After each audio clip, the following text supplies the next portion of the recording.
It's your main man, Professor Miles, because you're a grown man. The grown man, what the grown man is going to do, that grown man is going to say, I know that this bill is coming. This bill comes every month on the 13th. I get paid on the 1st and the 15th. Rather than wait till the 13th and hope I got the money in there like an irresponsible grown boy, rather than wait till the 13th and just pay the bill on the 13th because it's due, and I pray and hope the 15th my check still comes through so I'm good. I'm only down for the 14th money-wise, but I'm back up on the 15th.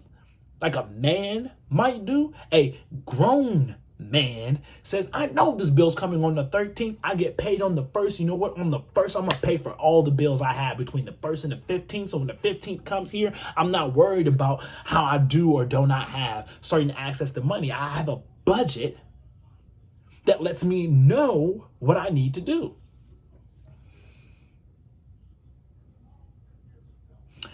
The difference with the grown man is the intentionality that he has behind his responsibilities and the maturity that he acts with in regards to understanding how to properly put himself in position to not have to be at risk of any mistakes or emergencies or challenges when it comes to that specific bill or responsibility.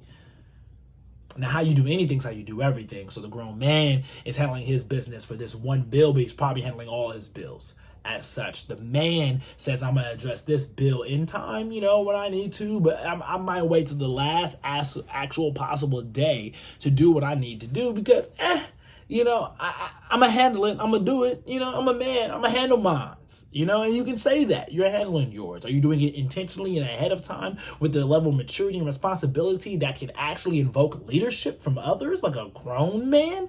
No. But as a man, you handling yours. What you need to do, you got yourself.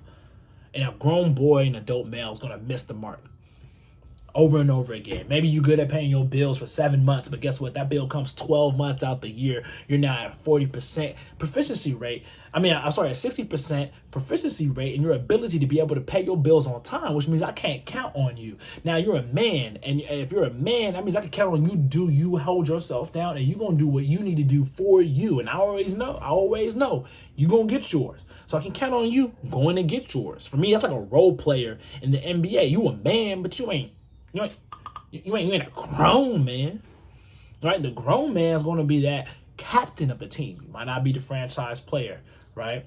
I know we're going to default to a Kobe, right, as grown man. But I think Derek Fisher was a grown man when he was on the court because he's always going to play his role, handle his, and do what he needs to do and make sure that he can hold people accountable. So his actions for himself that he took as a man allowed him to be able to step into a place of maturity and responsibility that was able to positively affect everyone on the team at the Lakers for 1, 2, 3, 4, 5 championships. And that's something that might go under the radar because he's not the franchise player.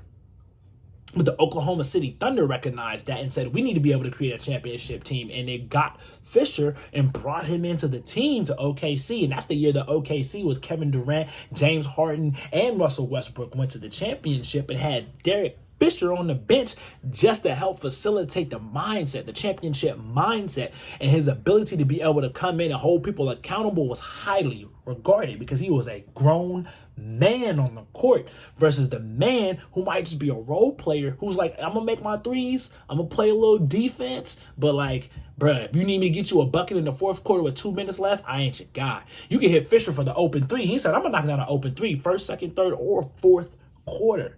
And so I really like that. And then you go back to these little boys or these people who came and stay in the league for more than 2 or 3 years because all they've been their entire time is a franchise player, and they don't know how to play on a team where everybody gets buckets. So they're now irresponsible. They're not showing up to practice on time. They're not staying to do extra work while they're going through all these different challenges, trials, and tribulations of the season. No, they're not stepping up to that. They're just trying to avoid it to the best of their ability. Sign of an adult male, avoiding responsibility. Sign of a man stepping to responsibility. Sign of a grown man handling it before it becomes a bigger issue. So what does this have to do with my channel? I'm Professor Miles. Am I going to continue to just profess about the difference between a boy, a man, and a grown man? No. I'm bringing this up because I'm a big fan of strategic planning and program development. And where people are not building programs, they're not building programs for themselves or how they can achieve their own personal goals. Now, as I'm consulting all these different, let's say, business entities, whether they're for-profit, not-for-profit, or third-party, education-related, government-backed, not government-backed, a government entity in and of itself, they all need plans on how they want to execute and achieve their goals and what's going to give them the best idea to be able to properly prepare themselves to be able to go in and address issues and challenges ahead of time. What I'm saying is that if you're an adult male, or you're just an adult individual, because I'm a male, so I'm going to use a lot of male examples, but it's just, this is human knowledge right here, okay? You should build a strategic plan, an intentional plan that allows you to be able to identify what are some of the things that are coming? What are some of the roadblocks, the speed bumps that are coming? What are some of the challenges that are going to be on repeat, right? Like repeat like a bill, like a phone bill.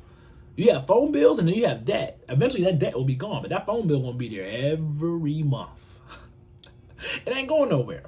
You're not paying down nothing but the phone, but that bill, that ability to call, text, that's there all the time. 100%. I'm on my phone right now making this video. Shout out to iPhone 12 Pro. So